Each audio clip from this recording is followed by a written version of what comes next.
মা, এটা তোমার অপারেশনের পর প্রথম হাঁটা। হাতটা দাও। কিচ্ছু হয়নি সোনাই, হাতটা দাও, এদিকে এসো।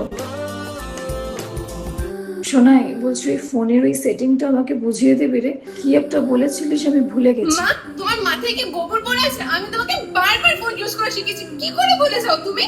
বিরক্তিকর। মা আমাকে অঙ্কটা বুঝিয়ে দেবে, আমি না ভুলে গেছি। সোনাই, তোর মাথায় কি গোবর পড়ে রয়েছে? কালকে এত করে তোকে অঙ্কটা বোঝালাম, কি করে ভুলে গেলি রে? আমি তোমাকে বারবার ফোন ইউজ করা শিখেছি, কি করে ভুলে যাও তুমি? সোনাই, রান্নাটা কেমন হয়েছে? ওই হয়েছে আর কি। কি যে রান্না করো, কোনো টেস্ট ফেস্ট নেই, কিছু না, যা তা একটা খাবার। মা বলছি এই ড্রয়িংটা কিরম হয়েছে? ওই হয়েছে। কি যে আঁকিস কিছুই বুঝতে পারি না, শুধুমাত্র খাতার পাতাগুলোকে নষ্ট করে যাস। সোনাই, আমার না পেটটা খুব ব্যথা করছে, আমায় একটু ডাক্তারের কাছে নিয়ে যাবি? মা, এসব তোমার মনের ভুল, তোমার কিচ্ছু পেটে পেটে ব্যথা করছে না।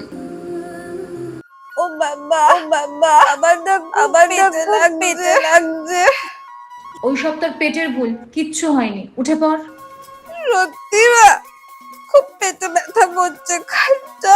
আমি কিন্তু তোকে ডাক্তারখানায় নিয়ে যাব না, এখানেই ফেলে রেখে দেবো। চুপচাপ উঠে রেডি হ। সত্যি মা। কিন্তু বাবু। কোনো কিন্তু না, তুমি এই বাড়ি থাকলে আমার তোমার খেয়াল রাখতে অসুবিধা হচ্ছে, তোমায় আমার পছন্দের ওই বাড়িটাতেই থাকতে হবে। মা বলছে আমি না স্কুলে যাব না, দিদিরা বড্ড মারে। আমি অন্য কোনো স্কুলে ভর্তি করতে পারবো না তোকে, আমরা যথেষ্ট ব্যস্ত থাকি, বড় দিদিদের সঙ্গে একটু মানিয়ে নে।